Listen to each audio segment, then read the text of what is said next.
వైఎస్ఆర్సీపీ పార్టీని గెలిపేయాలని కూడా చెప్తా ఉన్నాను. అందరినీ కూడా కోరుతా ఉన్నాను.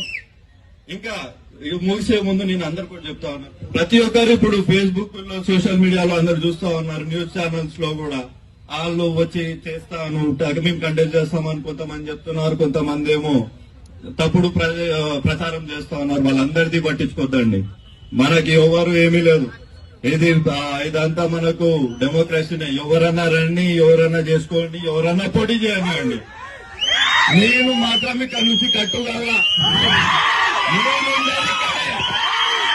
పుట్టింది ఇక్కడే, పెరిగింది ఇక్కడే. చెన్నకేశ్వరరెడ్డి మనవాడి ఇక్కడ.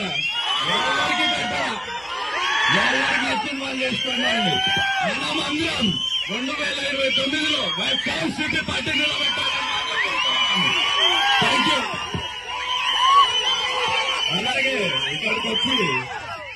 అలాగే ఇక్కడికి వచ్చి మద్దతు ఇచ్చిన మీడియా మిత్రులంతా కూడా హృదయపూర్వక నమస్కారాలు చెప్తా ఉన్నాను. Thank you. తెల్లనివన్నీ చెప్తున్నా ఈరోజు కలిసినారని మీరంతా పెట్టుకొని అట్లా జరిగింది ఆ సభ. రాజశేఖర రెడ్డి గారు ఆ రోజు చెన్నకేశ్వర రెడ్డి గారికి, రాజశేఖర రెడ్డి గారి ఆ రోజు ఆ కుటుంబ పరిస్థితి అలా ఉండేది. అప్పుడు 2003లో పాదయాత్ర పెట్టాడు రాజశేఖర రెడ్డి గారు. అప్పుడు చేవేళ్ల తర్వాత మెదక్ డిస్టిక్ లో ఉంటే మేము ఒక 5 జీపులు వేసుకొని ఆయన పాదయాత్రకు మెదక్ డిస్టిక్ లో పోయాం. ఆయన పాదయాత్రతో చెన్నకేశ్వర రెడ్డి గారి ఆధ్వర్యంలో పాదయాత్ర చేస్తూ పోతే ఆయన క్యాంపులో చూస్తే మా ఎమ్మిగనూరు ఫోటోలు ఉన్నాయి. మా ఎమ్మిగనూరులో జరిగిన బైక్ ర్యాలీ ఫోటోలు, మా సభ ఫోటోలు పెట్టుకున్నాడు రాజశేఖర రెడ్డి గారు. అంటే ఎంత చెన్నకేశ్వర రెడ్డి గారి మీద అభిమానం ఉండాలి రాజశేఖర రెడ్డి గారు. తర్వాత చెన్నకేశ్వర రెడ్డి గారికి 2004లో ఎంతో మంది పోటీ వచ్చారు. పురుషోత్తం రెడ్డి వచ్చారు, మాజీ డీజీపీ శ్రీనివాసులు వచ్చారు పోటీ. కానీ ఎవరు కాదని పెద్ద రికమెండేషన్ కానీ చెన్నకేశ్వర రెడ్డి గారికి టికెట్ ఇచ్చాడు ఆ రోజు రాజశేఖర రెడ్డి. తర్వాత 2004లో గెలిచాం, 2009లో గెలిచాం. తర్వాత ఆకస్మిక మరణం తర్వాత రాజశేఖర రెడ్డి గారు ఆకస్మిక మరణం తర్వాత మన వైఎస్ జగన్మోహన్ రెడ్డి గారు ఎంటర్ అయ్యారు. ఎంటర్ అయితే ఆయనకి అండదండలుగా ఉండాలి కదా యూత్నికి. మరి మన చెన్నకేశ్వర రెడ్డి గారు ఏం చేశారు? ఇంకా 2.5 ఏళ్ల గవర్నమెంట్ ఉంటే కూడా ఆ 2.5 ఏళ్ల గవర్నమెంట్ పదవికి త్యాగం చేసి, ఎమ్మెల్యేగా త్యాగం చేసి జగన్మోహన్ రెడ్డి గారికి అండగా నిలబడ్డటువంటి వ్యక్తి. ఎందుకంటే వైఎస్ రాజశేఖర రెడ్డి వారసత్వం బలంగా ముందుకు రావాలని చెప్పి. ఈ కాలంలో ఎట్లుందయ్యా, ఈ కాలంలో ఎమ్మెల్యేలు గెలిస్తే ప్రతిపక్షంలో ఉండే ఎమ్మెల్యేలు దీంట్లో పోతారు, దీంట్లో మారుతా పార్టీ మారి రూలింగ్ లో పోతారా లేదా? మరి ఈ కాలంలో రాజీనామా చేసి ఇంకా 2.5 ఏళ్ళు గవర్నమెంట్ ఉండి రాజీనామా చేసి వైఎస్ జగన్మోహన్ రెడ్డి ఉన్న మునగాడు ఎవడన్నా ఉంటాడేమయ్యా? ఒకసారి అనుకుని ఆ వయసు కూడా ఎలాంటిది బాబు, వయసు కూడా 72, 75 ఉండేది అప్పుడు వయసు కూడా. ఆ వయసులో త్యాగం చేశారు. తర్వాత 2019లో 2014లో ఎలక్షన్లు వచ్చాయి. మన గౌరవనీయులు జగన్మోహన్ రెడ్డి గారు నిలబడినారు. స్టేట్ అంతా మనం ఓడిపోయినాం, ఆఖరి ఓడిపోయినాం. అట్లనే సాగి 2019లో మరి చెన్నకేశ్వర రెడ్డి గారే నిలబడ్డాడు. రూలింగ్లోకి వచ్చాం. రూలింగ్లోకి వచ్చిన తర్వాత 2023 డిసెంబర్లో చేయుతున్న యాదవ్ సభ పెట్టాం ఇక్కడ చెన్నకేశ్వర రెడ్డి గారి ఆధ్వర్యంలో. సిద్ధమా చేయుత పెట్టాం, రైట్ సిద్ధం బహిరంగ సభ, పెద్ద బహిరంగ సభ చెన్నకేశ్వర రెడ్డి గారు జగన్మోహన్ రెడ్డి గారు ఆధ్వర్యంలో. ఎంత జనం అంటే బిడ్డలా అయినారు. అవునా కదా? మీకు అంత జ్ఞాపకం ఉంటుంది. సభ అయిపోయింది, దిగ్విజయంగా అయింది. ఫోన్ చేశాడు అక్కడ హెలికాప్టర్ దగ్గర జగన్మోహన్ రెడ్డి గారు నిలబడి, అన్నా చెన్నకేశ్వర రెడ్డి అన్నా నువ్వు రా అన్నాడు. నీతో మాట్లాడాలన్నాడు. నీతో మాట్లాడాలంటే ఏం మాట్లాడాలి, నువ్వు రా నాకు కలల్లా అన్నాడు. కలల్లా అంటే ఇంకా సరేలే ఏదో ఉంటుంది అనుకోని జీపులో ఎక్కితే మామ నేను ఆల్రెడీ వెనక కూర్చుంటుని, ఏం మామ పిలిచే జగన్మోహన్ రెడ్డి అండి. ఏమయ్యా ఆయన నాకు మనకు సీట్ ఇచ్చేటట్లు కనపడలేదు, ఏదో మాయ చేస్తున్నట్టున్నాడు జగన్మోహన్ రెడ్డి అని. ఏం లేదమ్మా ఊరుకుంటే ఇంత పెద్ద బహిరంగ సభ చేస్తే మీ సీట్ ఎట్లా ఇటు అంటే, లేవా నీకు తెలియదు జగన్మోహన్ రెడ్డి సంగతి నీకు తెలుసు అన్న. అలాగే అయింది. 15 రోజుల తర్వాత పిలుపు వచ్చా. అందరూ పోతుమి, కుటుంబ తరఫంగా అందరూ పోతుమి, మాట్లాడుతుమి. బీసీకి వాళ్ళ చంద్రశేఖర్ రెడ్డి నువ్వు నా మాట వింటావు కాబట్టి బీసీకి ఇస్తావని, నువ్వు ఇస్తావని చెప్పి నేను ఆశ పెట్టుకున్నాను అని ఆయన మాట్లాడుతుంది. ఎట్లా సార్ ఇన్నేళ్ళు మీ కుటుంబాన్ని నమ్ముకొని ఉంటాము, ఈరోజు బీసీకి ఇస్తానంటే ఎట్లా అంటే, లేదబ్బా ఎవరికి ఇస్తే ఎవరు చెప్తారు, నీవు నా మాట వింటావని చెప్తాను ఇచ్చినానంటే, సరేలే నేను హ్యాపీ అబ్బా నువ్వు చెప్పిన మాట వింటాను, రేపు కాలంలో నీ కొడుకు గాని నీ మనమంగళకానికి నేను ఉంటానని చెప్పాడు ఆ రోజు. ఈ రోజు ఇది ఇస్తున్నావు కదా, నేనే సాక్షి దాంట్లో. రేపు కాలంలో నీ కొడుకుకి నీ మనమంగళకి నేను చూసుకుంటా వాళ్ళ వారసత్వం అని చెప్పిన మనిషి ఆ రోజు. అందుకోసమే మేము ఆ రోజు వచ్చాం. బుట్ట రేణుక మేడం గారికి టికెట్ ఇచ్చారు, మనమంతా చేశాం కదా, అంతా బుట్ట రేణుకమ్మ గారు గెలిచాము. కానీ అది ఆ వాయమ్మ మరి దురదృష్టం రాష్ట్ర వ్యాప్తంగా పోయింది. మరి అది కాలం కలిసి రాలే, ఓడిపోయినారు. ఆమెకి అట్లనే ఇది కూడా ఉండే. ఈ సమయంలో హర్షవర్ధన్ రెడ్డి పెళ్లి జరిగింది మన కర్నూలులో, జరిగింది కదా. అప్పుడు జగన్మోహన్ రెడ్డి గారు వచ్చారు కర్నూలుకి. అప్పుడు వీళ్ళు పోయినారు, అంత కుటుంబం, మా జగన్మోహన్ రెడ్డి, ఈయన, వాళ్ళ తాత అందరు కలిసి పోయినారు. అక్కడ హెలిప్యాడ్ దగ్గరికి ఒక రూమ్ అయింది. అక్కడ రూమ్ ఉంటే ఆడ పోయి ఆ కాసుకొని కూర్చున్నారు, ఏమన్నా అపాయింట్మెంట్ ఇస్తారేమో అని. ఏమో దొరికితే సంతోషం, మాట్లాడదాము జగన్తోనే పోయినారు. వీళ్ళు ఎక్కడో నిలబడినారు దూరము. కానీ అందరి నంద్యాల నాయకులు అందరు ఉన్నారు. అందరినీ కాదని ఎక్కడున్నాడే చెన్నకేశ్వర రెడ్డి గారిని పిల్ల అన్నాడు జగన్మోహన్ రెడ్డి.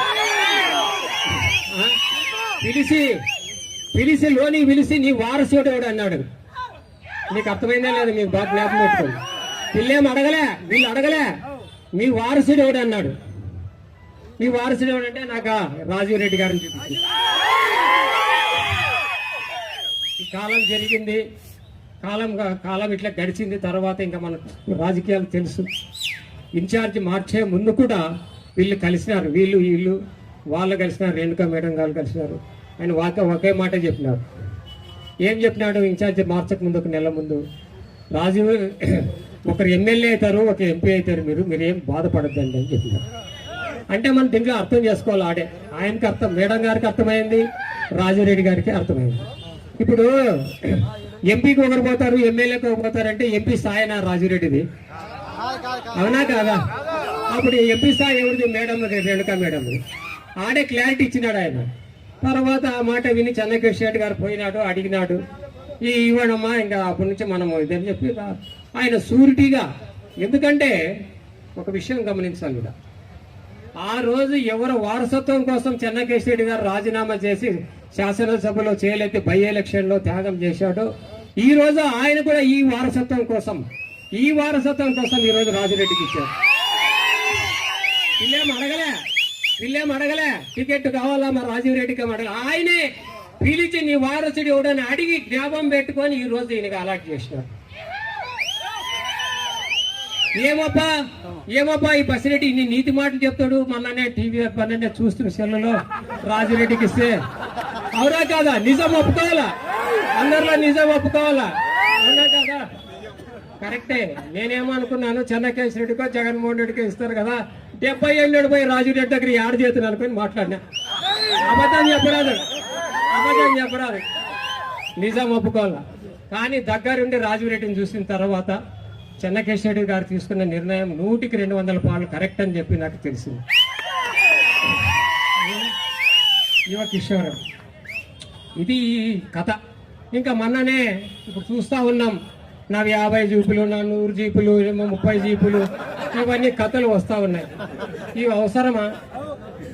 ఆమెకు బాగా మేడం గారికి గౌరవనీయంగా ఎంపీ ఇచ్చినారు. ఆయన కూడా ఎంపీగా పోతే ఆయనను కూడా మంచి మెజార్టీతో రాజురెడ్డితో పాటు గెలిపిస్తాం, దాంట్లో సందేహం లేదు, అవునా లేదా? ఆమె కూడా మన మేడం దాంట్లో ఇబ్బంది ఏమీ లేదు. మొన్ననే ఫ్లెక్సీ చించినారు, ఎవడో బజారు కూడా పనికిరానోడు, తాగినోడు. ఒకటి చెప్తా, ఫ్లెక్సీ చెప్పిన కథ కూడా చెప్తా. చెన్నకేశ్వర రెడ్డి గారు తన అనంగా అనుచరుడు ఇక్కడే కడవెల్ల లింగన్న, తర్వాత ఇంకా 2-3 టౌన్లో కూడా ఉన్నారు. స్వరంగా అనుచరుడు, ఎంత అనుచరుడు అంటే రైట్ హ్యాండ్ ఉన్నట్ల.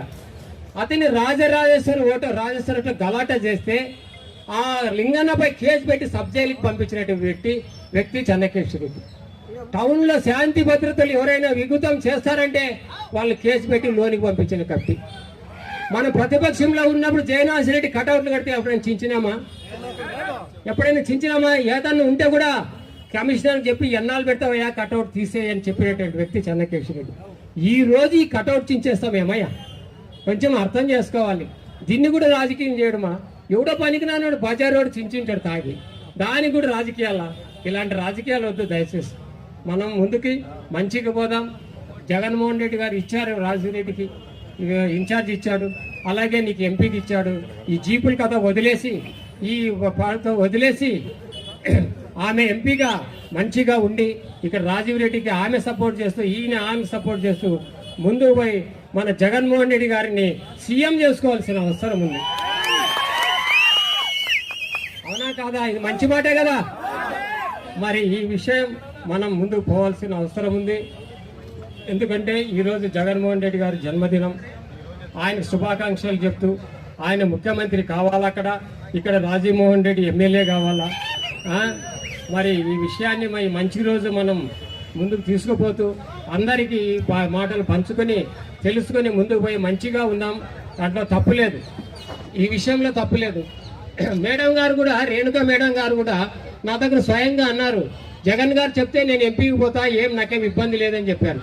మరి ఎందుకు మేడం గారికి ఎవరో ఎనుకుండి ఏం చేస్తున్నారో మాకు అర్థం కావడం లేదు. కానీ విషయాన్ని ఇప్పటికే స్టాప్ చేసి మంచిగా ముందుకు పోదామని చెప్పి ఆలోచిస్తూ అందరూ కలిసిమెలిసిగా పోయి వైఎస్ఆర్ జెండా ఎగిరేయాలి అమరావతిలో. జై జగన్, జై జగన్. ఈ అవకాశం ఇచ్చిన పెద్ద కృతజ్ఞతలు సెలవు తీసుకుంటూ. ఈ వీడియో గనక మీకు నచ్చినట్లయితే వీడియోని లైక్ చేసి మన ఛానల్ని సబ్స్క్రైబ్ చేసుకోండి.